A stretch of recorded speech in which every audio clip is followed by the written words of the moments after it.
It started with a simple envelope in my mailbox, no return address, just a plain white envelope that upended my entire world. I tore it open without a second thought, knowing Ethan's construction job sometimes required him to get sensitive documents mailed to our home. But inside wasn't a building contract or legal paperwork. It was a single photograph that damn near stopped my heart. There was my husband, the love of my life for 10 years, in a tight embrace with some faceless woman. Her slim arms were wrapped around his neck as they kissed passionately in what looked like a hotel room. The bile rose in my throat as I gripped the photo so tightly it crinkled in my hands. This couldn't be real. It had to be some sort of twisted joke or mistake. Ethan loved me, didn't he? I tried calling him, but it went straight to voicemail. He was probably on one of those job sites out in the middle of nowhere with no cell service. As the minutes ticked by, the shock and dismay metastasized into a burning rage. By the time he finally got home that evening, I was a powder keg ready to explode.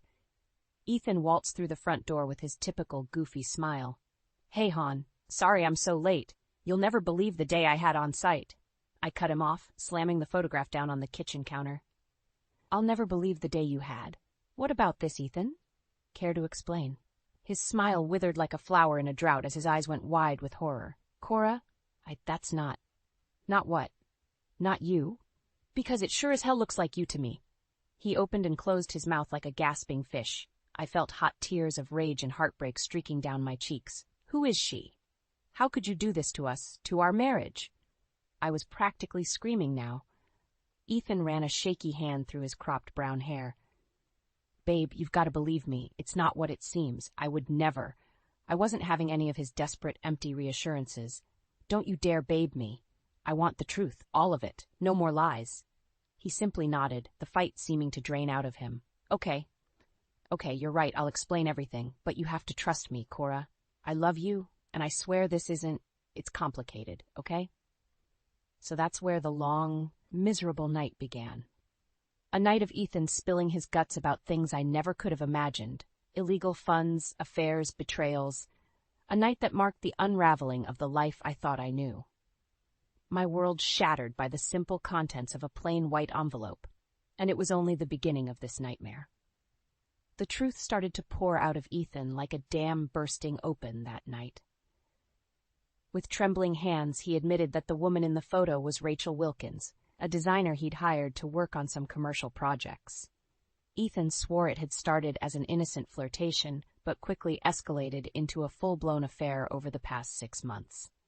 "I'm so sorry, Cora. I never meant to hurt you like this," he kept repeating through choked sobs. But that was just the sickening tip of the iceberg. Ethan also confessed that he'd been embezzling funds from his construction company, Bennett Builders, to support his illicit rendezvous with Rachel and cover up other shady business dealings. "It started small at first," he said, unable to meet my eyes, "just skimming a little off the top from material overages and fake invoices, but then it spiraled out of control to cover my lies." My head was spinning from the relentless blows of betrayal. As if the emotional devastation of his affair wasn't enough, now I realized our entire financial future was in jeopardy too. Years of going to night school to become a nurse, saving every penny we could, all built on Ethan's lies and crimes. "How could you?" I demanded, fists clenched in fury. "Everything we have, our home, our savings for kids one day, all of it built on cheating and stealing?" Ethan just shook his head, tears streaming down his face. "I never wanted any of this, Cora. I got in too deep and I was scared, okay?" That's when he dropped the worst bombshell of all. That snake Rachel hadn't been a willing accomplice. She'd been the one driving Ethan into this pit of deception and fraud. Even worse, she was just a pawn being used by Ethan's longtime business partner, that scumbag Daniel Clark. "It's all been an elaborate scheme by Daniel to take over Bennett Builders," Ethan admitted hoarsely. "He's the one who set this whole sordid thing in motion, trying to disgrace me through the affair so he could push me out." I felt like I was going to be sick. Daniel had been my husband's closest friend and most trusted business advisor for over 15 years. And all along he'd been meticulously plotting to steal the company out from under us, using Rachel to cuckold Ethan and make him look like a criminal. The vile depths of his depravity knew no bounds. Please, Cora, you have to believe me, Ethan pleaded desperately, seeing the thunderous look on my face. I never meant for any of this to happen, Daniel, just...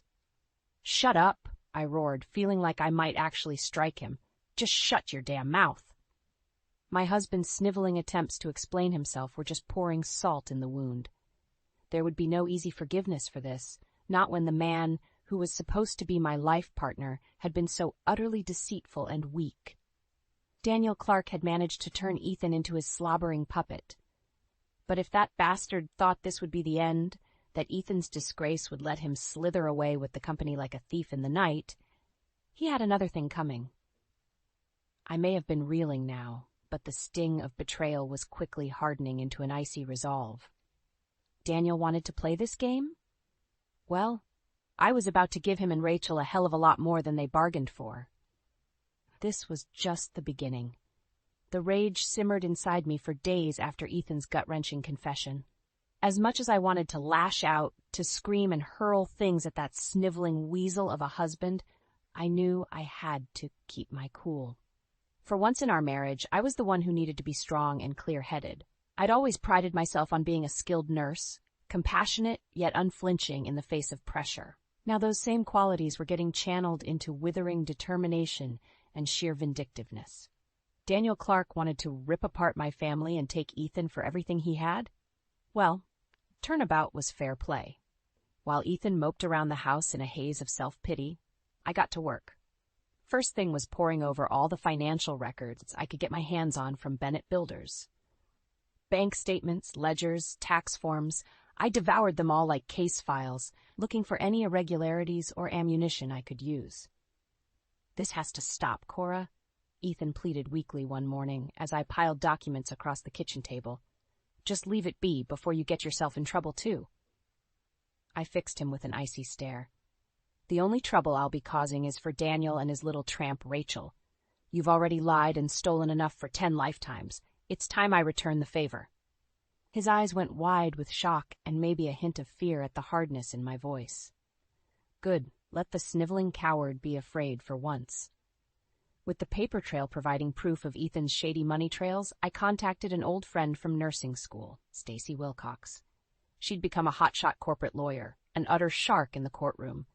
Just the kind of ally I needed right now.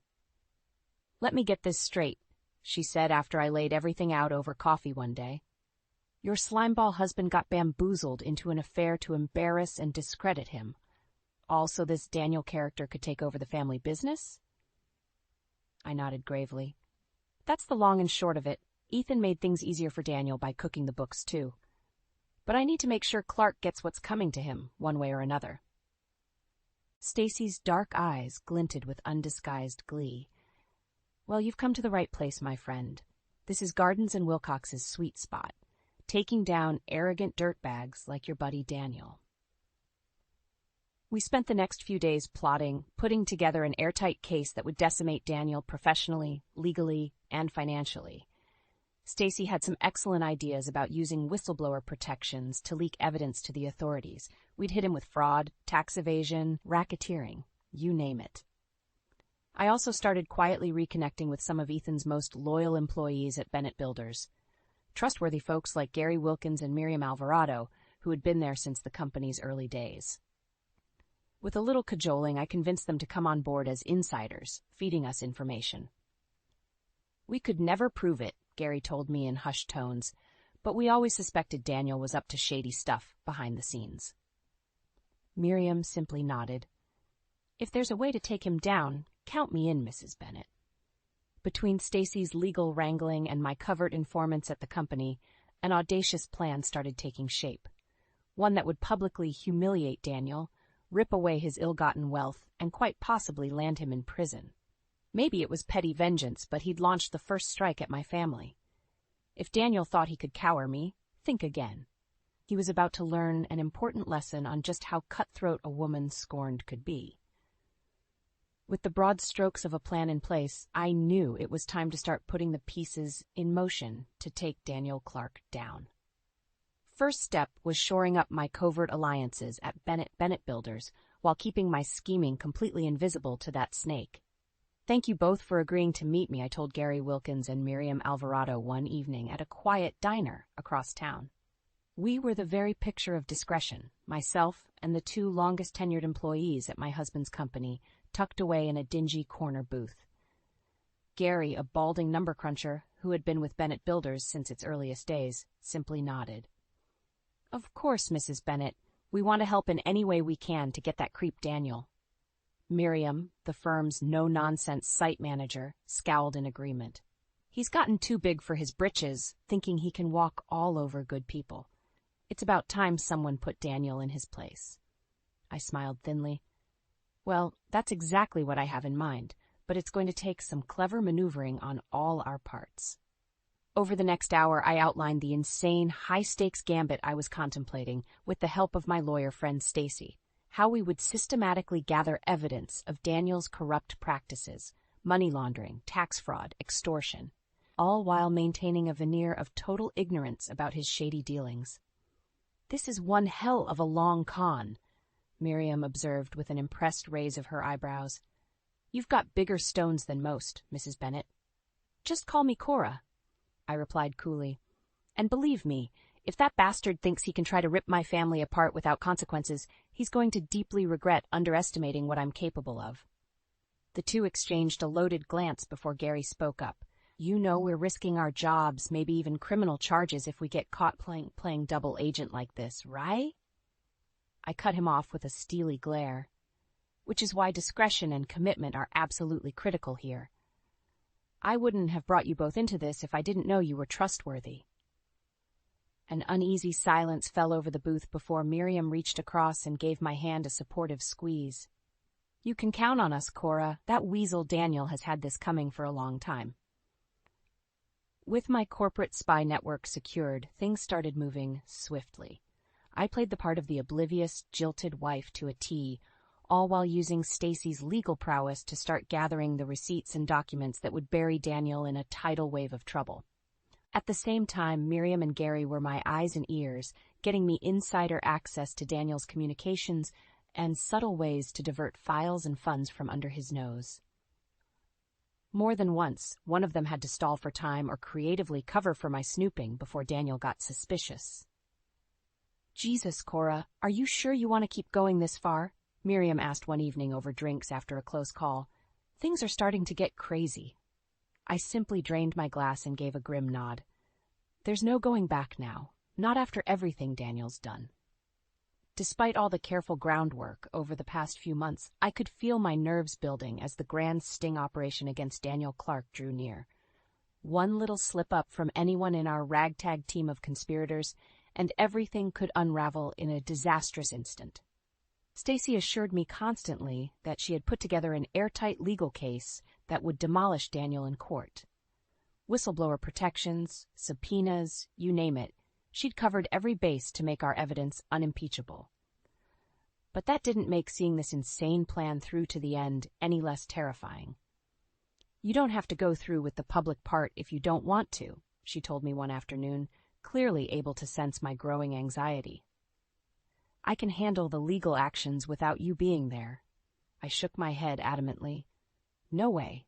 If we're going to take Daniel down, I want to be right there to see the self-righteous look get wiped off his smug face. Stacy smirked. In that case, you'd better get ready, because the fireworks are about to start. The venue Stacy chose for our sting operation was Bennett Builders' annual corporate retreat at a swanky hotel in downtown Philadelphia. One of those self-congratulatory blowouts Daniel always relished, filled with overpaid executives publicly patting themselves on the back. As a former spouse, I was able to secure myself a room at the hotel under the radar. The morning of the big event, I suited up for war, a stylish burgundy dress that wouldn't look out of place, but underneath, I had a hidden microphone to capture all the drama for the cameras. Are we set? I muttered under my breath as I checked my appearance one final time. Gary's voice crackled in my earpiece. All good on our end, Cora. Just waiting on your signal. Remember, we've only got one shot to pull this off, Miriam chimed in tensely. If Daniel gets tipped off before we're ready? He won't, I stated firmly, forcing down my rising doubts. We've planned this too carefully. Just stick to the plan. Making my way down to the opulent ballroom, my heart was pounding like a frightened rabbit's. There was Daniel holding court near the front, looking resplendent in an Italian suit as he shook hands and smiled for the cameras. The arrogant prick had no idea what was coming. When he took the stage to kick off the event with his typical bombastic remarks, I gave the signal to my teammates to get in position. As Daniel launched into his well-rehearsed diatribe about integrity and trust, the air was suddenly pierced by a deafening audio clip. "You really think Ethan's stupid little wife is going to figure out our scheme?" Daniel's unmistakable voice rang out over the speakers. "Just keep doing your job, and I'll take care of making him the fall guy for everything." You could have heard a pin drop as the crowd of Bennett Builders employees looked around in stunned confusion. And there was Daniel, frozen in place with a sickly pallor as more and more audio clips began playing. Clips of his illegal dealings, his money laundering, loans gained through extortion, everything. Before the gasps and murmurs could grow too loud, I stood up and fixed Daniel with a look of pure venom. "Looking for the little wife who's going to ruin you?" I asked coldly, making a big show of removing the hidden microphone. "Well, here I am, Daniel. Payback's a bitch." As stunned security personnel surrounded Daniel on stage, I steadied my nerves with a few deep breaths. Because the biggest bombshell was yet to come. The look of utter shock and humiliation on Daniel Clark's face as he was led away in handcuffs will forever be seared into my memory. All the arrogance and bravado had drained from the man who thought he could rip my family apart without consequence. As pandemonium erupted in the hotel ballroom, with reporters clamoring for comments, I felt Stacy's reassuring hand on my shoulder. "You did it, Cora. That smug bastard is finished." I simply nodded, unable to process the tidal wave of emotions washing over me. Part of me felt immensely relieved, even triumphant at seeing karma so utterly demolish Daniel. But another part felt hollow, sickened by the depravity this whole sordid affair had exposed. In the ensuing days, the full breadth of Daniel's crimes came spilling into the open like a ruptured dam. The FBI raids, the asset seizures, the damning money trails, it was a never-ending deluge of scandals splashed across the headlines. As for the future of Bennett Builders, it was clear the damage was cataclysmic and likely fatal. All those years of my husband's hard work and sacrifice, tarnished and discredited because of one man's boundless greed and depravity. So many good people whose livelihoods were now thrown into turmoil. Through it all, Ethan remained a ghost in our home. Ashamed, distant, and unable to meet my eyes, I oscillated between feeling sorry for the shattered man before me and burning contempt for his utter weakness in letting Daniel manipulate him. "What's going to happen to us?" he asked one night, voice hoarse and cracking. I don't know how to even begin making this right, Cora." I fixed him with a look of pure ice. "Well, considering you've now confessed to multiple felonies, making things right might start with finding a damn good criminal lawyer." The words hung like a leaden weight between us. Despite the small solace of payback against Daniel, this wasn't the life I ever envisioned for us. No family, no future financial security. All that remained was the bitter ash of betrayal. Ethan seemed to wilt before me as tears welled in his eyes.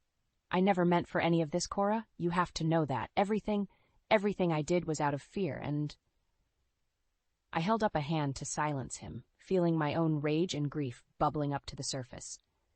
"Save it, Ethan. You were weak, and it cost us everything.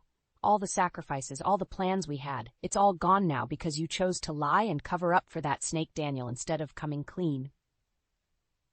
He opened his mouth to respond, but I wasn't finished unloading the torrent of fury and anguish that had been simmering inside.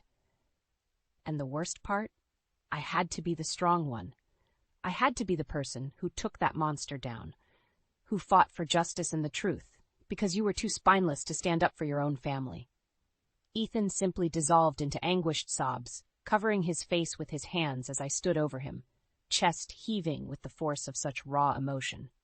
In that moment, I felt everything: rage, disgust, sadness, remorse for the lives we'd sacrificed to this ugly betrayal. But most of all, despite the relief of seeing Daniel pay for his villainy, all I felt was a bone-deep, aching weariness. Because even though I'd executed the perfect vengeance, what did we really have left? In the aftermath of Daniel Clark's spectacular downfall, it felt like the dust would never settle. Ethan faced a litany of criminal charges, not to mention an endless parade of lawsuits from Bennett Builders' creditors and business partners. My vengeance had been exacted, but at what cost? "This is a complete shit show, Cora," Stacy remarked one afternoon, tossing a towering stack of legal notices onto my kitchen table.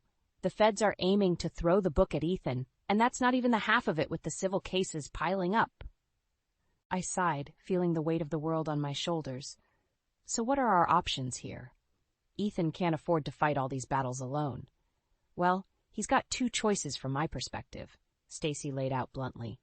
Option 1 is to try and cut some kind of deal by cooperating, maybe even testifying against Daniel's underlings to mitigate things. My eyes narrowed. And the other option? Chapter 11 bankruptcy, she stated flatly. It could help leverage a lot of the civil liabilities if we can prove he was acting under duress from Daniel's extortion scheme. I leaned back in my chair, rubbing my throbbing temples as I digested this miserable new reality. Ethan was either going to sell his soul to try and stay out of prison or lose what little we had left trying to avoid total financial oblivion. Jesus, what a goddamn mess, I muttered darkly. Ethan entered the room then, looking haggard and utterly dejected in stained sweats. I couldn't even muster any animosity towards my husband in that moment, just bone-deep pity for the pathetic shadow of a man he'd become. "We were just strategizing our options," Stacy stated coolly, ever the pragmatist. "You know you're in a pretty tight spot here, Ethan." He simply nodded warily. "I know. God, I know." He turned his hollow gaze towards me. "Listen, Cora, I'm sorry about all this. Truly I am. Maybe you'd be better off just walking away while you still can." "Don't even start with that bullshit," I cut him off fiercely. Despite everything, something deep inside me still rallied at the thought of just abandoning him and Bennett Builders to this cyclone of devastation. Pushing myself up from the table, I began to pace as the pieces slowly clicked into place in my mind. "Okay, here's what we're going to do. First, we go with Chapter 11 bankruptcy proceedings and cut our losses on the civil side of things. Let the creditors pick over what's left of the business." Stacy leaned forward intently. "Not a bad start. It'll buy us some breathing room at least.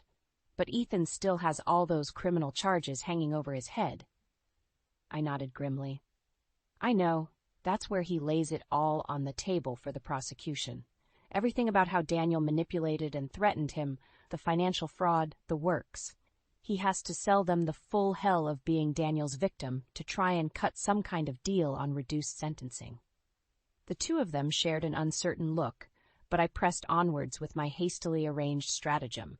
And while that's going on, I'll get the ball rolling on restarting the company. Not Bennett Builders, obviously. That name is radioactive after all this. But a new entity with all new management and oversight. Stacy's eyebrows rose incredulously. "Cora, why the hell would you want to tie yourself to this anchor anymore after everything it's cost you both?" My jaw set with grim determination. "Because Daniel Clark doesn't get to be the one who takes this from me, from us.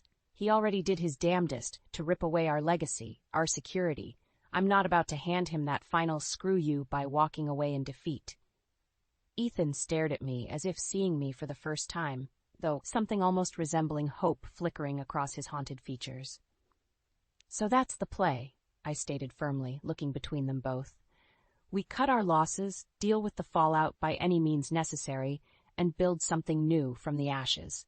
Something better, stronger, and that bastard Daniel can never touch. It's time we finally take our lives back, once and for all." The road ahead was still long and arduous, but for the first time in what felt like an eternity, I could taste the promise of something resembling redemption on the horizon. Maybe even a shot at genuine happiness again. As Stacy had predicted, getting Bennett Builders, or what was left of that shattered husk, into Chapter 11 bankruptcy was a grueling process. Endless meetings, depositions, hearings with the kind of greedy vultures who feast on the carcasses of failed businesses. Through it all, Ethan remained uncharacteristically stoic and cooperative, following Stacy's counsel to lay everything bare about Daniel's extortion plot. He'd become a hollow-eyed wraith entirely devoid of the arrogant bluster that once possessed him. In a strange way, it was the only form of penance he could offer in the face of his staggering betrayal. "You know the prosecution is going to go hard at you, right?" I warned him one evening over the papers spread across our kitchen table. "Cutting a deal is going to mean throwing yourself at their mercy." He gave a weary nod. "I know, but after everything, it's what I deserve, Cora. I've got no one to blame for this mess but myself at the end of the day." It was the most sense and accountability I'd heard from him throughout this whole sordid episode. A sad, honest reckoning of the lows his weakness had brought us. Despite the raging storm of emotions still churning inside me around Ethan's betrayal, I couldn't help but feel a pang of sadness for the broken man sitting across from me. In the end, he took a plea deal that included 18 months in a federal penitentiary and paying millions in fines and restitution. A steep price, but one most likely worth it to stay out of prison for decades. "I'll make it up to you somehow, I swear," Ethan murmured as the courthouse doors closed behind us after his sentencing. I didn't respond, lacking the energy to prod that wound further, because in my mind we'd already started on the long road towards some form of redemption and atonement. While Ethan prepared for his incarceration stint, I got to work rebuilding in earnest with a fiercely loyal group of former Bennett Builders employees, construction veterans like Gary and Miriam, who had risked everything to take Daniel down at my side. We established a new company, Providence Contractors, with a mandate to start fresh, unburdened by the corrupt baggage of the past. I instituted new ethics codes, financial controls, you name it. Anything and everything to ensure we'd never again be blindsided by the moral hell that Daniel Clark had dragged us through. When the big day came for Providence's public launch and first major bid unveiling, you could cut the tension with a knife. I stood at the podium, gazing out over the small crowd that included my surviving work family, a few reporters, and most importantly, Ethan.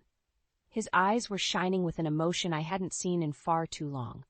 Pride. Not arrogant pride, but the bone-deep sense of being proud of the phoenix rising from the ashes before him. The new life being created to cauterize all the betrayal and agony of the old one. I felt my own eyes misting up as I stepped forward to make my speech.